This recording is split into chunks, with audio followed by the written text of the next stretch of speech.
दिल्ली दंगा 2020 जिसमें तकरीबन 53 लोगों की जान चली गई थी। 53 में ज़्यादातर मुसलमान हैं।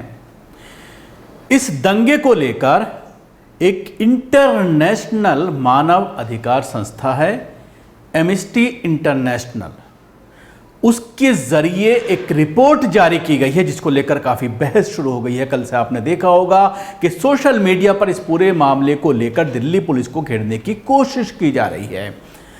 एम्नेस्टी इंटरनेशनल जो ये संस्था है, इसके ज़रिए जो रिपोर्ट जारी की गई है उसमें दिल्ली दंगा 2020 के लिए पूरी तरह से दिल्ली पुलिस को कटघरे में खड़ा किया गया है।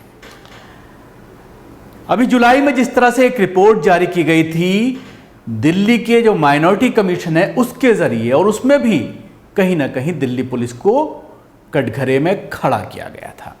क्या क्या पॉइंट्स हैं, कहां कहां पर उन्होंने घेरने की कोशिश की है। सबसे पहले मैं आपको बताना चाहूंगा कि 50 चश्मदीद पीड़ितों के से बात करने के बाद इस रिपोर्ट को तैयार किया गया है, और न सिर्फ पीड़ित बल्कि मानव अधिकार कार्यकर्ता, डॉक्टर्स, वकील, पूर्व नौकरशाह, जिसमें खासतौर से पुलिस में जो लोग काम कर चुके हैं, इन सब से बात करने के बाद डिटेल में ये रिपोर्ट बनाई गई है। दंगों के तकरीबन 6 महीने से ज़्यादा बीत जाने के बाद ये रिपोर्ट मंजर-ए-आम पर आई है, और इस रिपोर्ट में क्या क्या खुलासे किए गए हैं, जब आप उनको सुनेंगे तो आप दंग रह जाएंगे।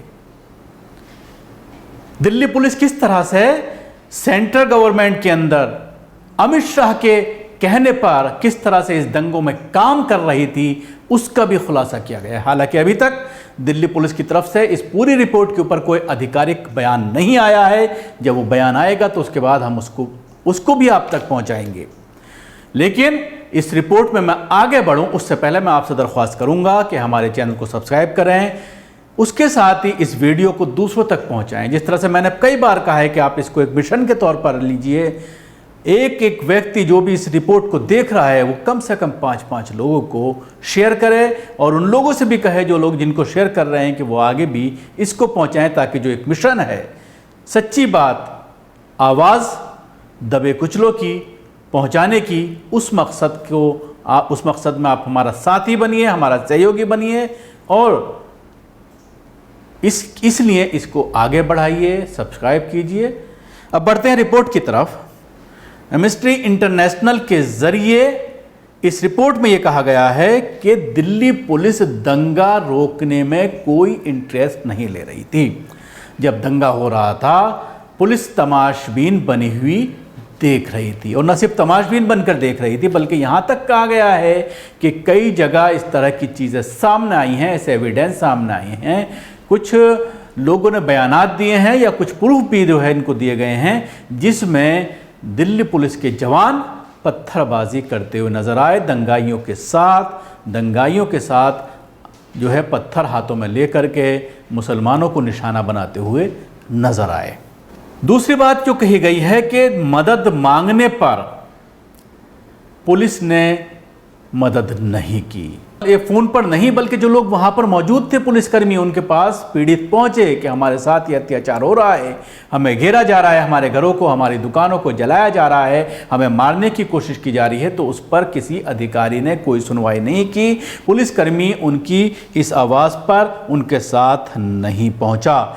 यहाँ तक कि इस रिपोर्ट में यह भी कहा गया है कि अस्पताल पहुँचाने की भी कोशिश पीड़ितों को पुलिस ने नहीं की, या जो लोग अस्पताल लेके जाना चाहते थे उन्हें नहीं पहुंचाने दिया गया। आपको याद होगा जब ये पूरा मामला हो रहा था उस वक्त किस तरह से चीख पुकार मच रही थी, और ये बात सामने आई थी किस तरह से कोर्ट का रुख करना पड़ा था, और कोर्ट का रुख करने के बाद जो पीड़ित हैं उनको निकाला गया था, उनको अस्पताल पहुँचाया गया था।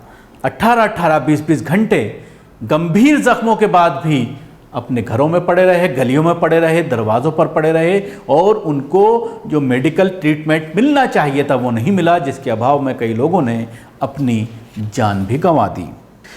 उसके साथ ही पीड़ितों के साथ जब वो इंसाफ के लिए पुलिस के पास पहुंचे तो उनके साथ मारपीट की गई, उनके बयानात को बदला गया, सादिक कागजात पर उनसे बयानात दर्ज किए गए, उनको ये धमकी दी गई कि तुम्हें फंसाया जाएगा, तुम्हें जेल भेज दिया जाएगा। और उसके साथ ही एक बात और सामने आई है, इस रिपोर्ट में ये खुलासा हुआ है कि जेल के अंदर भी पीड़ितों को पीटा गया और पीड़ितों के ऊपर ही जो है केसेस दर्ज किए गए। जो लोग अपनी रुदाद लेकर के पहुंचे उनमें कई लोग ऐसे हैं जिनके खिलाफ केस दर्ज किए गए, उनको जेल के पीछे पहुंचाया गया। अभी तक वो जेलों के अंदर अपनी जो है बेगुनाही के बावजूद अभी तक जेलों में वो लोग पड़े हुए हैं, उनकी कोई ज़मानत नहीं हो रही है और जेल के अंदर भी पिटाई की व्यवस्था की गई।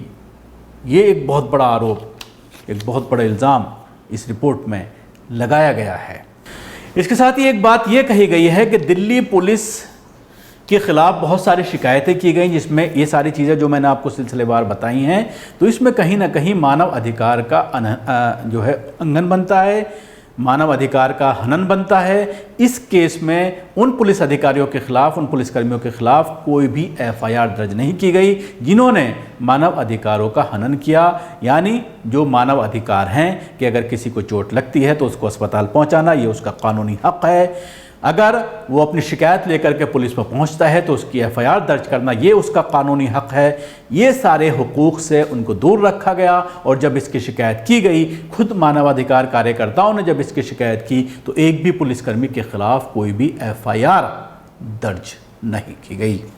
इस एमनेस्टी इंटरनेशनल जो संस्था है, इसके जो सीईओ हैं हिंदुस्तान के, भारत के, वो हैं अविनाश कुमार।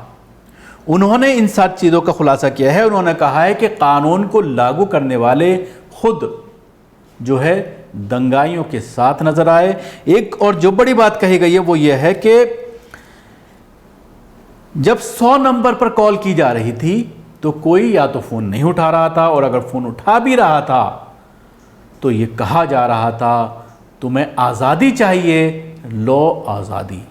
जो नारे आज़ादी के लगाए जा रहे थे, आपको याद होगा सीए प्रोटेस्ट के दौरान, और इस पूरे मामले में जिस तरह से सीए प्रोटेस्ट को दिल्ली दंगों से लिंक किया गया और सीए प्रोटेस्ट में जो लोग शामिल थे, जो सरे सरवा थे, उनको जिस तरह से अभी तक सलाखों के पीछे रखा गया, उनके खिलाफ एनएसए तक लगा दिया गया है। बहुत सारे कार्यकर्ता हैं जो अभी तक सलाखों के पीछे हैं। खुद खालिद सैफ़ी का जिस तरह से बात आता है, इरशाद जहाँ का मामला सामने आता है, और बहुत सारे लोग हैं, सफर ज़रगर हैं, बहुत सारे लोग हैं जिनको अभी तक सलाखों के पीछे रखा गया है। और खालिद सैफ़ी का भी इस रिपोर्ट के अंदर जिक्र किया गया है कि खालिद सैफ़ी जब मार्च में कोर्ट की सुनवाई के लिए, हियरिंग के लिए कोर्ट आए थे तो वो व्हील चेयर पर थे, यानी उनके साथ मारपीट की गई जेल के अंदर। इसके साथ ही जामिया मिल्लिया इस्लामिया में जो पूरा एपिसोड हुआ था पुलिस के ज़रिए, जो लाइब्रेरी के अंदर मारपीट की गई थी 15 दिसंबर 2019 को, उसका भी जिक्र किया गया है कि उसमें किस तरह से पुलिस ने बच्चों के ऊपर लाठीचार्ज किया। उसमें मानवाधिकारों का कहीं ना कहीं हनन है और इसको इन प्रोटेस्ट को दिल्ली दंगों से जोड़ दिया गया। आपको याद होगा कि 26 फरवरी 2020 को दिल्ली हाईकोर्ट ने एक ऑर्डर दिया था जिसमें यह कहा था कि 24 घंटे के अंदर परवेश वर्मा, कपिल मिश्रा और अनुराग ठाकुर के खिलाफ एफआईआर दर्ज की जाए।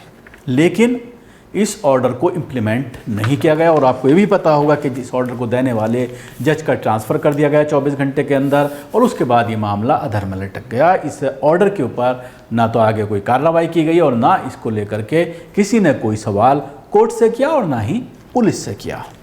एक वीडियो आपने देखा होगा सोशल मीडिया पर, जिस तरह से 5 नौजवानों को लात घूंसों से पीटते हुए कुछ लोग नज़र आ रहे हैं, पुलिसकर्मी नज़र आ रहे हैं, और जिस तरह से जनगण मन उनसे गवाया जा रहा है ज़बरदस्ती, और उसमें से एक नौजवान की मौत हो गई थी। तो उसकी माँ का इस रिपोर्ट के अंदर जिक्र किया गया है कि उसकी माँ ने ये कहा कि 72 घंटे बीत जाने के बावजूद उसके बेटे से मिलने नहीं दिया गया, पुलिस हिरासत में इल्लीगल रखा गया, और उसके बाद उसके बेटे की ज़ख्मों की ताब ना ला करके मौत हो गई।